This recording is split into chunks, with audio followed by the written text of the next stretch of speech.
Ya Rabbi Mustafa Balik Qasidana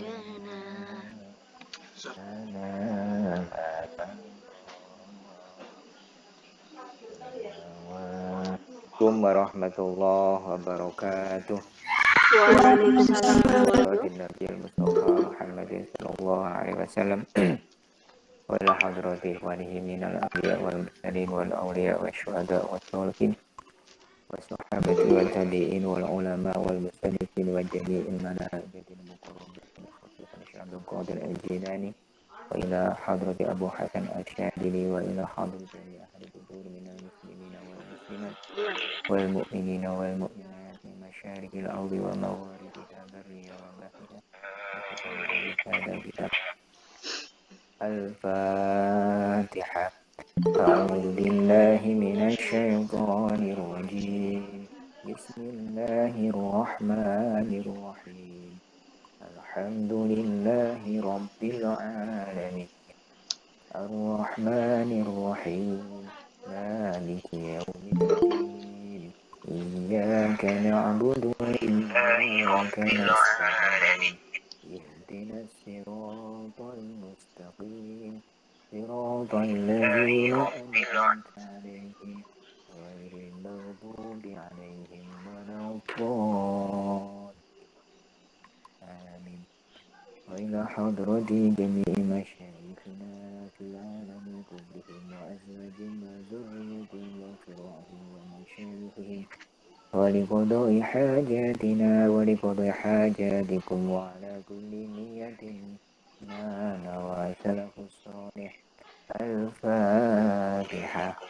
A'udzu billahi minasy syaithanir rajim. Bismillahirrahmanirrahim. Alhamdulillahi rabbil alamin. Ar-Rahmanir Rahim. Maliki yaumiddin. Iyyaka nasta'in. Ihdinas siratal mustaqim.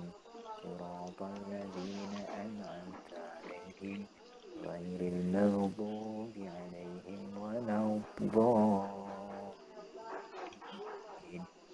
Amin.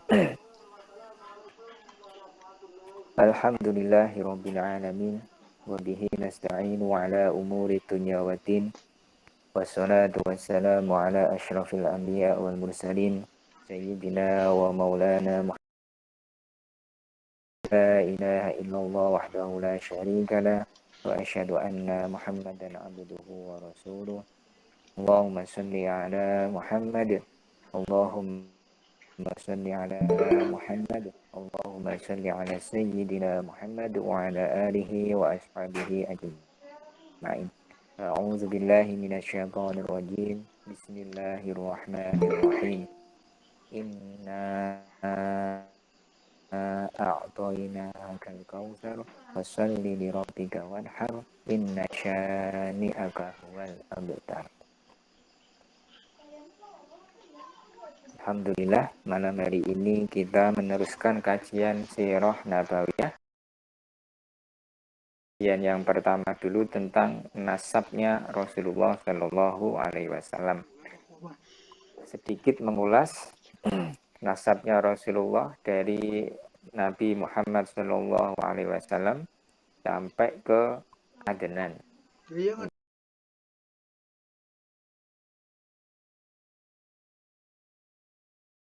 Kan status nasab tersebut sehingga sah untuk dibuat dalil.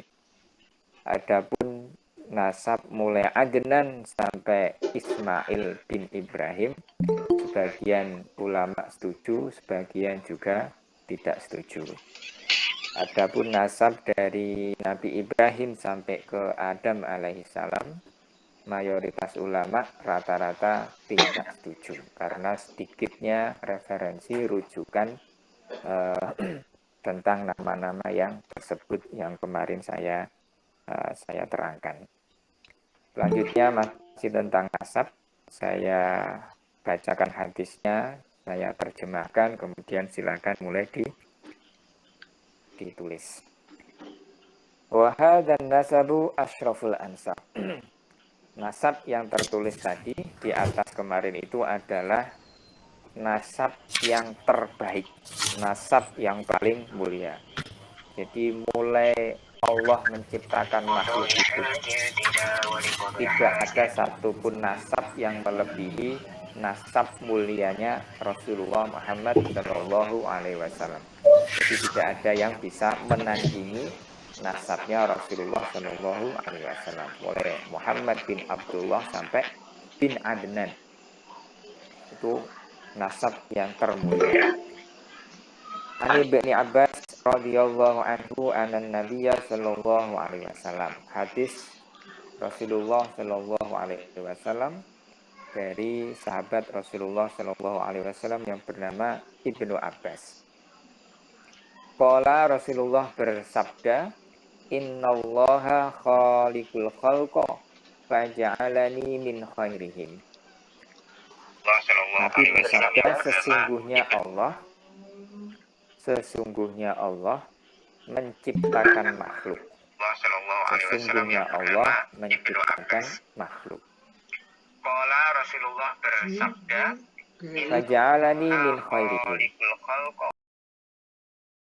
Allah menjadikanku sebaik-baik makhluknya. Maka Allah menjadikanku sebaik-baik makhluknya. Sesungguhnya Allah menciptakan makhluk, dan sesungguhnya maka Allah menciptakanku, menjadikanku sebaik-baik makhluknya. Tsumma takhayyaral qabail faja'alani min khairil qabilah. Kemudian Allah memilihkan suku-suku. Kemudian Allah memilihkan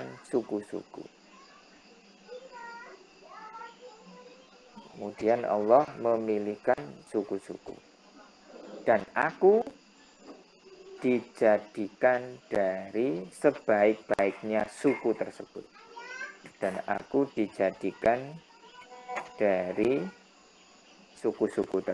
Dari sebaik-baiknya suku-suku tersebut. Dan aku dijadikan dari sebaik-baiknya suku-suku tersebut. Tsumma takhayyarul buyut faja'alani min khairi buyutihim. Kemudian Allah memilihkanku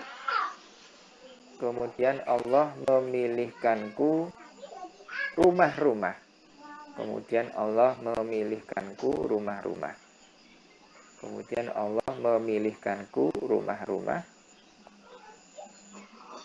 Dan menjadikanku dari sebaik-baik rumah.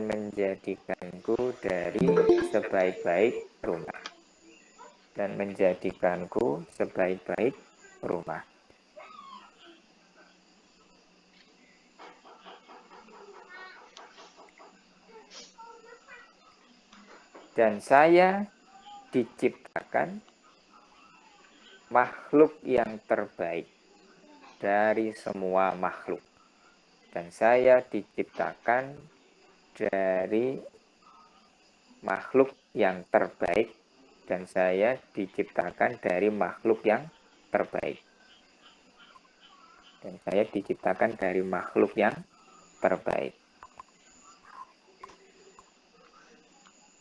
Bismillahirrahmanirrahim. Saya terangkan sedikit. Jadi Allah Subhanahu wa Ta'ala menciptakan makhluk. Makhluk itu apa? Sesuatu yang diciptakan, namanya makhluk. Kalau yang menciptakan namanya khalik. Khalik itu artinya yang menciptakan.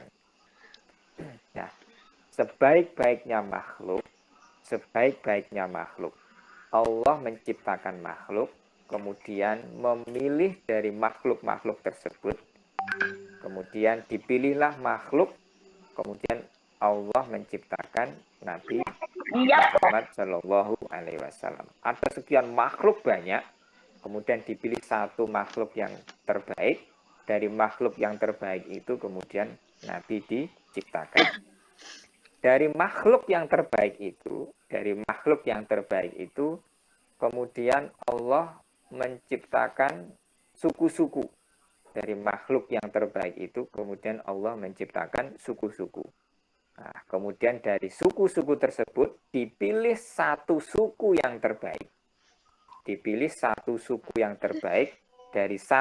yang terbaik tersebut Rasulullah dilahirkan. Itu ya. Dari suku yang terbaik tadi ada banyak sekali rumah-rumah. Nah, dari rumah yang terbaik itu Rasulullah dilahirkan. Nah, saya ulangi lagi. Allah menciptakan makhluk. Makhluknya banyak. Berupa makhluk hidup maupun benda-benda mati. Dari makhluk yang diciptakan Allah memilih makhluk yang baik, yaitu manusia. Kemudian dari makhluk yang terbaik, yaitu manusia tadi, kemudian Allah menciptakan suku-suku. Jadi manusia itu ada suku-suku. Jadi di dunia banyak suku, kemudian Allah memilih suku yang terbaik, yaitu suku orang-orang Arab, ya, orang-orang Arab. Dari orang-orang Arab kemudian dipilih rumah-rumah yang terbaik, yaitu rumahnya dari Bani Hashim, dari keluarga Bani Hashim itulah Rasulullah Shallallahu Alaihi Wasallam lahir. Jadi melihat silsilah yang kemarin, Muhammad bin Abdullah bin Abdul Muthalib bin Hashim. Nah, ini keturunan Hashim inilah dari keluarga yang terbaik. Tidak ada keluarga yang bisa menandingi kualitas kemuliaannya di dunia ini selain Bani Hashim. Jadi keluarga silsilah Rasulullah ini memang betul-betul pilihan Allah Subhanahu wa Ta'ala. Itu hadis yang diriwayatkan dari Ibnu Abbas. Kemudian kita saat ini melanjutkan biografi masing-masing kakek-kakeknya Rasulullah Shallallahu Alaihi Wasallam. Siapakah Abdullah, siapakah Abdul Muthalib, dan sampai Adnan. Sebutkan kenapa profil biografi kakek-kakeknya Rasulullah itu perlu disebutkan. Dan sebuah riwayat yang mengatakan, sering saya ulang, nasab itu penting. Nasab itu penting supaya melihat, supaya mengetahui jejak nenek kakeknya yang masa lalu supaya kelihatan. Apakah jejak mbah-mbahnya atau kakek-kakeknya ini kategori orang-orang yang soleh atau kategori orang-orang yang tidak soleh. Maka nasab itu perlu dipelajari. Nah, khususnya nasabnya Rasulullah perlu dipelajari. Adapun nasab kita boleh ditanyakan kepada ayah, boleh ditanyakan kepada kakek, ya, itu perlu dipelajari. Karena dari silsilah tersebut akan muncul uswah, muncul percontohan dari keturunannya mau meniru kakek yang mana. Bisa jadi ada kakeknya sampean yang tempo dulu, kakek nomor 3 atau keempat di atasnya. Ternyata ada kakek yang hobinya itu berdagang. Dan dagangannya itu memang mencapai status orang-orang yang bisa kaya. Nah, sehingga anak turunnya termotivasi untuk meniru kakek-kakeknya yang dulu punya profesi berdagang dan bisa kaya. Dan ternyata ada juga kakek-kakeknya yang punya karakter sangat sabar. Nah, sehingga muncul generasi penerusnya yang menyontoh kesabaran dari kakek-kakeknya dulu. Nah, ini perlu diketahui, perlu dikaji. Bila mana ternyata kita tidak mampu mengkaji atau disinyalir bahwa kakek-kakeknya itu adalah orang-orang yang tidak taat atau non muslim Nah, kalau sudah diketahui seperti itu berarti seseorang tersebut harus membuat nasab baru. Artinya membuat nasab baru harus membuat karakter yang baik, sifat yang baik, ya, profesi yang baik, kemudian karya-karya yang baik, sehingga nanti keturunannya akan mampu meniru dari sifat, karakter, kebaikan, dan karya-karyanya orang tersebut. Nah, ini perlu sekali kita membuat karakter yang baik saat ini, sifat yang baik saat ini, kemudian perilaku yang baik saat ini, profesi yang baik saat ini, hasil karya yang baik saat ini. Guna apa? Guna supaya ada generasi berikutnya bisa meneruskan, bisa mencontoh, dan itu bagian dari amal jariah. Amal jariah itu penting. Maka dalam sistem nikah, kita salah satu caranya yaitu harus melihat nasab. Harus melihat nasab karena nasab itu penting. Nah, dalam nasab nun, sin, dan ba. Nasab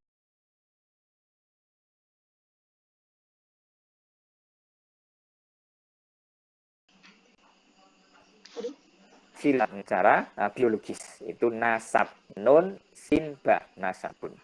Nah, di dalam nasab itu sendiri ada kata yang hampir sama, katanya, lafadznya hampir sama, tapi kandungannya berbeda. Kalau nasab nun, sin, ba, yaitu silsilah berupa fisik, berupa nama, berupa biologis, berupa gen dan keturunan seperti itu. Kemudian di dalam nasab itu ada 3 huruf yang hampir sama dengan nasab, yaitu ha, sin, ba, hasbun. Nasbun, nasabun, hasabun, pakai ha. Hasabun. Ha, sin, ba, hasabun. Hasabun itu apa? Yaitu karakter, yaitu sifat, yaitu hasil karya dari kakek-kakeknya. Itu namanya hasabun. Itu hasabun. Apa tadi? Hasabun, karakter, sifat, dan karya dari kakek-kakeknya. Itu hasabun. Di dalam nasab selalu ada hasabun. Ha, sin, ba. Nah, karakternya apa kakeknya? Penyabar. Karya kakek-kakeknya apa? Oh, dulu pernah membangun masjid, pernah membangun musola, pernah menginfakkan, mewakafkan sawahnya untuk musola, madrasah, dan lain sebagainya. Itu karya. Itu karya. Kemudian selain hasabun, ha, sin, ba, ada yang lain yaitu kasabun, pakai kaf. Kaf, sin, ba, kasabun. Kasabun itu apa? Profesi, keahlian dari kakek-kakeknya tempo dulu. Kakek-kakeknya dulu kasabunnya atau kasabunnya apa? Ada yang menjadi petani, ada yang menjadi pedagang, ada yang menjadi pengajar, ada yang menjadi polisi, tentara, ada yang menjadi pejabat pemerintahan, ada yang menjadi lurah dan lain sebagainya, yaitu kasbun, profesi dari kakeknya. Nah, sehingga anak turunnya akan melihat itu tadi, profesinya apa ya kakek-kakekku dulu, hasbun, ya, karyanya apa ya, karakternya seperti apa ya. Nah, itu bisa dilihat, itu perlunya melihat nasab. Nanti setelah ini silakan tanya ke bapak ibunya, dari silsilah bapak siapa yang tokoh yang terbaik, ditiru. Dari silsilah ditanya siapa, itu dipelajari. Berikutnya kita melihat profil dari kakeknya Rasulullah.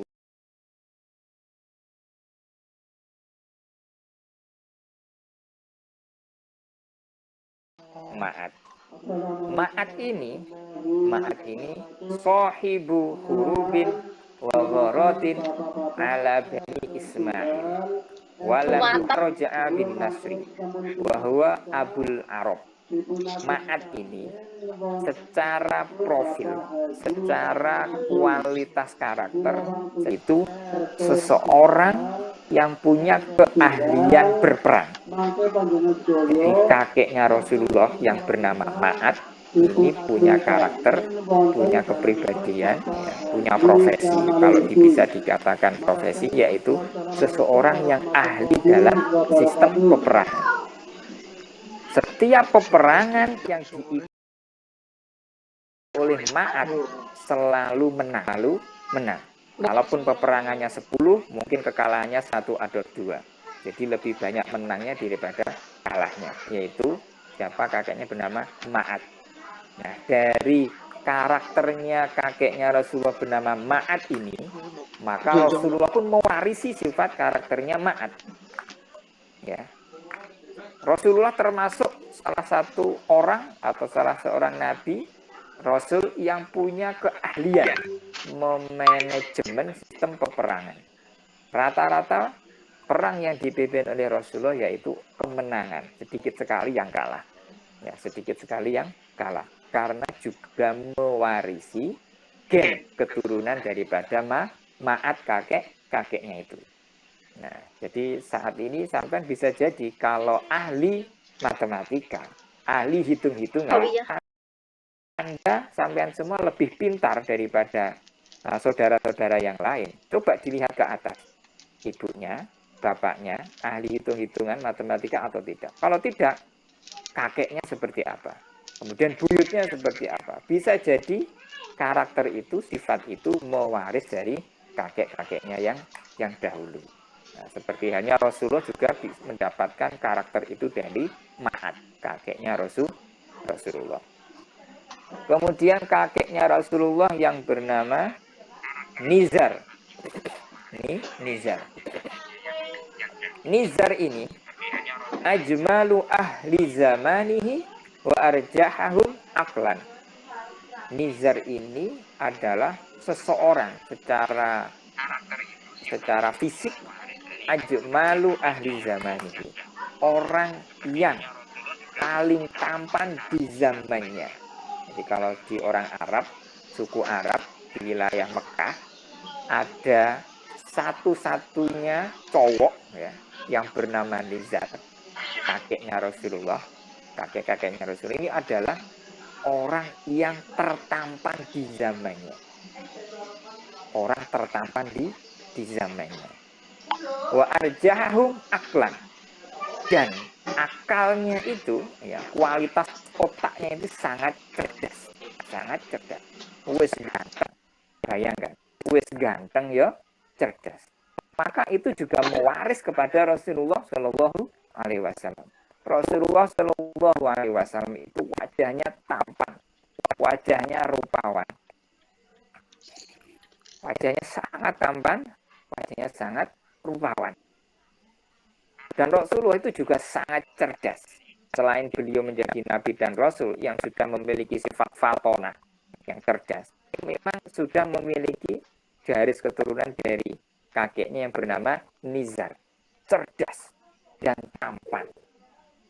Ini Rasulullah Shallallahu Alaihi Wasallam. Maka ketika Rasulullah itu muda, banyak sekali wanita-wanita Arab khususnya di Mekah, bahkan di luar Mekah, itu ya seperti halnya cewek-cewek sekarang ketika melihat cowok tampan ya naksir, jatuh cinta dan lain sebagainya.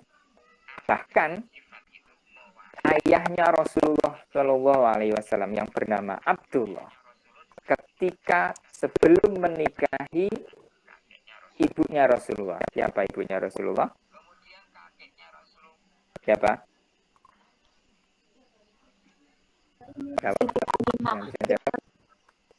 Siti Aminah. Ya, Siti itu dari bahasa Arab sebetulnya kemudian dijawakan. Siti itu berasal dari bahasa Arab namanya Sayyidati. Sayyidati.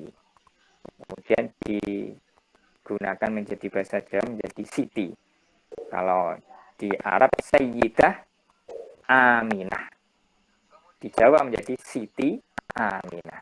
Sayyidah Aminah.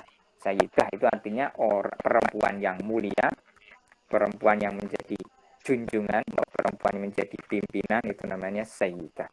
Sebelum menikahi Aminah, Abdullah itu pernah beberapa kali diajak untuk berzina.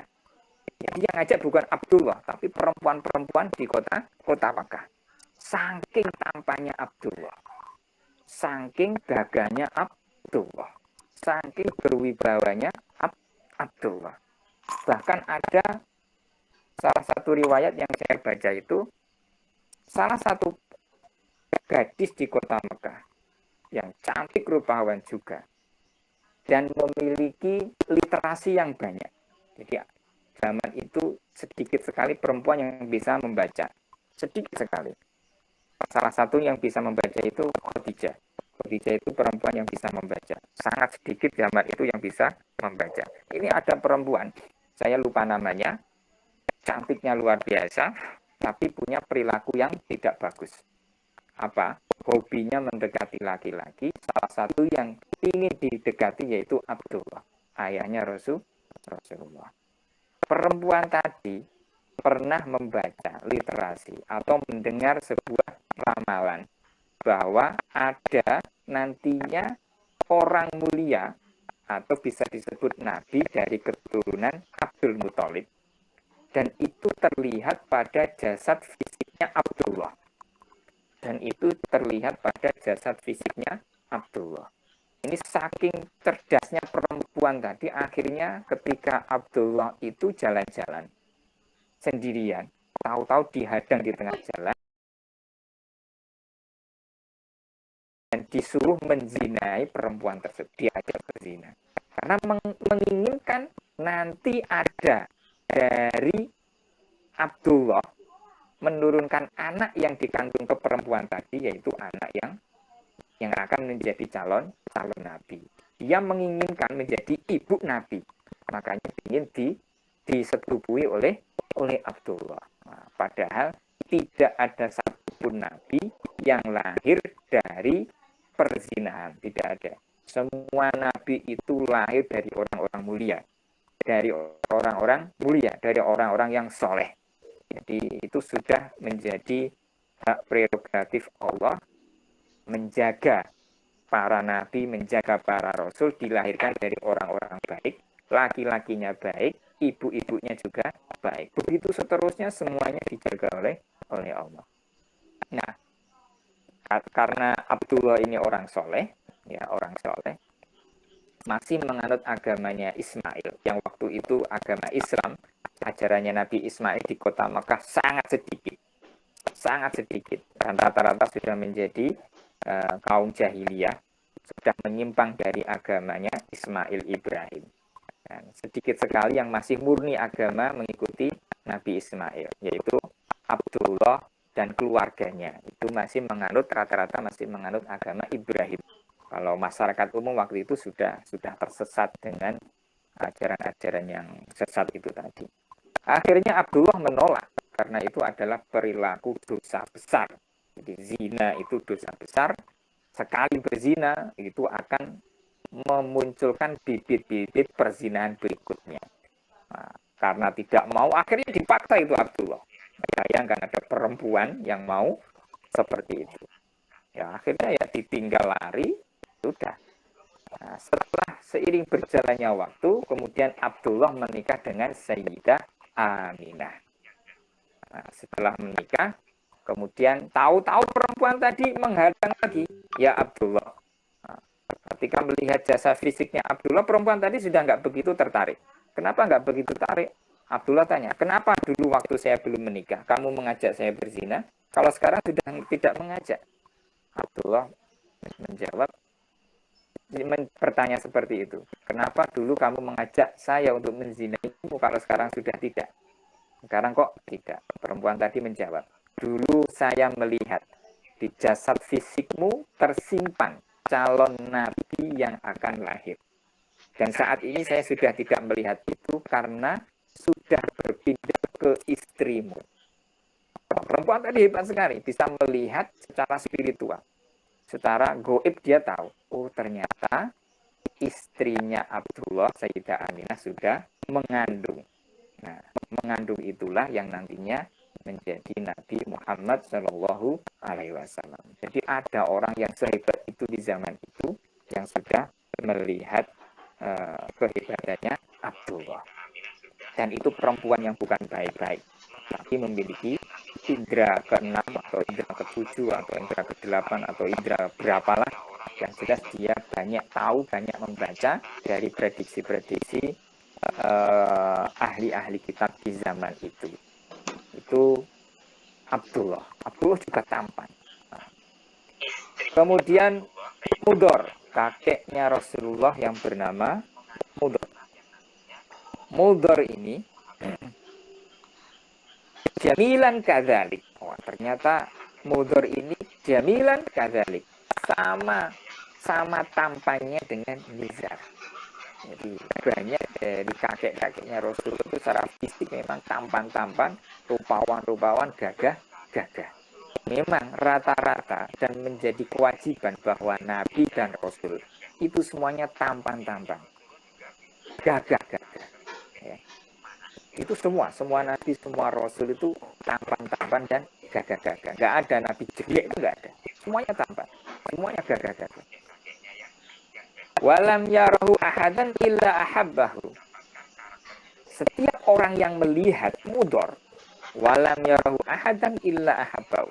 Setiap ada yang memandang, baik laki-laki maupun perempuan, ahabbahu, pasti suka, pasti tertarik. Ini Mudor. Bayangkan kalau sampean semua yang sekarang perempuan-perempuan yang baik-baik ini yang mau menghafal ayat-ayat Al-Quran ini hidup di zaman itu melihat kakeknya Rasul yang bernama Mudor, tampaknya kayak apa.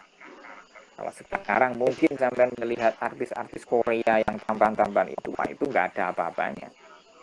Itu artis Korea yang tampan-tampan, yang statusnya kafir, ketika mengidolakan orang kafir, hati-hati, itu akan ada efek buruk bagi orang yang mengidolakan orang-orang kafir. Kita tidak boleh mengidolakan orang-orang kafir. Maka sedikit sekali atau sampai harus meminimalisir melihat tontonan-tontonan yang sifatnya dari orang-orang kafir.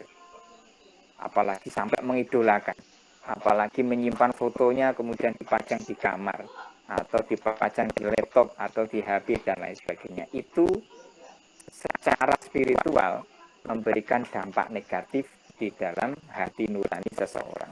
Karena itu tidak ada kebaikan sama sekali. Jadi mengidolakan orang kafir itu tidak ada kebaikan sama sekali. Orang kafir itu seburuk-buruknya makhluk. Ya, orang kafir itu seburuk-buruknya makhluk. Maka kalau ada orang yang mengidolakan orang kafir sama dengan mengidolakan seburuk-buruknya makhluk. Tampan tapi kafir, nggak ada indahnya di hadapan Allah, nggak ada kualitasnya di hadapan Allah. Maka saya sarankan yang masih hobi nonton drakor dikurangi ya. Kalau seminggu nontonnya full ya dikurangi. Ada hari-hari tertentu yang tidak nonton. Nanti lambat laun pelan-pelan sampai akan bisa meninggalkan drakor yang kalau drakornya bermutu, katakanlah memberikan inspirasi tentang ilmu-ilmu, tentang pengetahuan-pengetahuan, boleh dilihat. Tapi kalau drakornya hanya melihat sifatnya romantisme, itu sangat melemahkan iman. Kenapa melemahkan iman? Karena film-film itu jauh dari realita. Setiap orang yang melihat film-film seperti itu menghendaki nanti kehidupannya seperti di dalam film. Ketika kehidupannya tidak seperti di dalam film, akhirnya apa yang terjadi? Dia mudah stres, dan dia lemah iman. Kalau sudah seperti itu, sudah tidak ada kualitas dalam kehidupan seorang muslim, seorang muslimah. Saya sarankan dikurangi. Dikurangi. Sudah azan Isya, ini 3 profil dari kakeknya Rasulullah Shallallahu Alaihi Wasallam yang tadi bernama Ma'ad, kemudian Nizar, kemudian Mudor. Ketemu lagi di kajian berikutnya insya Allah yang sesingkat ini, yang sederhana ini. dirangkum dan di-store ke link miliknya ustadzahnya masing-masing. Mudah-mudahan kajian ini, tulisan yang sampean tulis menjadi apa? Menjadi bukti bahwa kita adalah umatnya Rasulullah yang mencintai beliau. Ya, jadi ngaji itu jangan menjadikan beban, tapi ngaji itu bagian dari kita sekarang sedang mengikuti Rasulullah, menjadi followernya Rasulullah. Ketika kita mengaji seperti ini, Rasulullah ngeling ya, tahu, oh ini anak asrama lagi ngaji. Ketika sampean setoran, memegang, menghafal, membuka mushaf Al-Quran, Rasulullah tahu, oh ini sedang anak-anak sedang ngeling dengan saya Rasulullah Shallallahu Alaihi Wasallam. Kalau sampai punya pengikut, follower seperti itu, Rasulullah juga punya pengikut, banyak pengikut. Nah, salah satunya itu kita. Dengan cara apa? Ngaji Al-Quran. Dengan cara apa? Mengkaji kitab-kitabnya Allah Subhanahu wa Ta'ala. Dengan menjadi followernya Rasulullah, nanti Allah tahu, oh ini memang betul pengikutku. Ini memang betul-betul pengikutku. Buktinya apa? Mau mengkaji, mau mengaji, mau menulis, mau menyetorkan hafalan, mau membuka Al-Quran, mau menghafal ayat-ayat Al-Quran. Tidak harus banyak, tapi ada komitmen keseriusan pelan-pelan. Ya. Yang dulu malasnya luar biasa, berubah pelan-pelan. Yang dulunya sama sekali nggak mengupload hafalan, pelan-pelan ditambah. 3 baris, pelan-pelan saja. Rasulullah akan tahu, wah ini kok semakin bagus, semakin semangat. Nanti Rasulullah akan mendoa Allah, umur kita berkah, insya Allah cita-cita kita berkah, insya Allah amal ibadah kita berkah, dan yang paling utama, besok kita ada istighfar 17 kali, sholawat Jibril 17 kali, doa sesuai hajat masing-masing.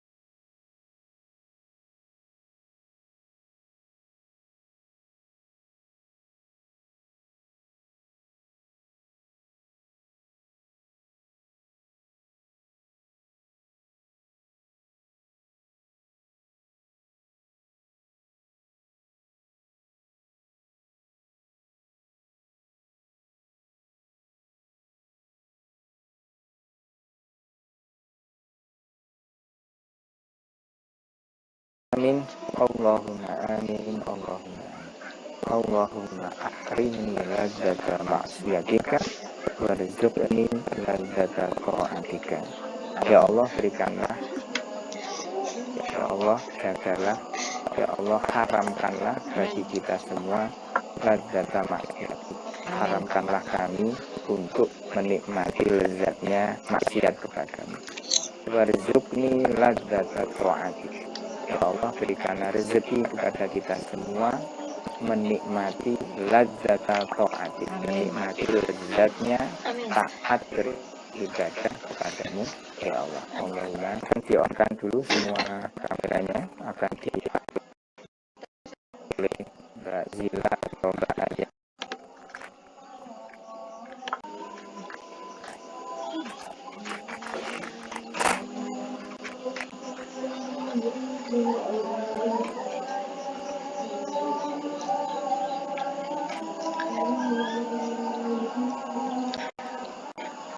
Oke.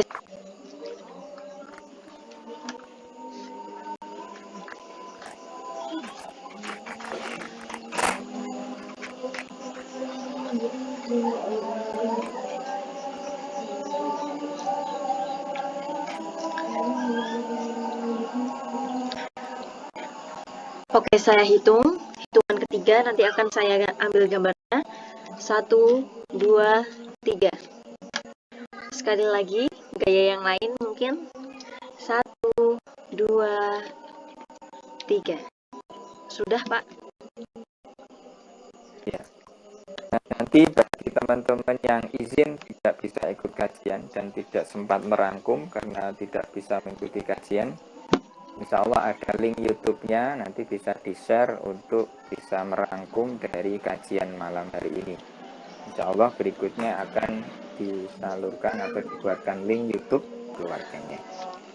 Terima kasih, semangat belajar, semangat ngaji. Wassalamualaikum warahmatullahi wabarakatuh. Waalaikumsalam. Secara kualitas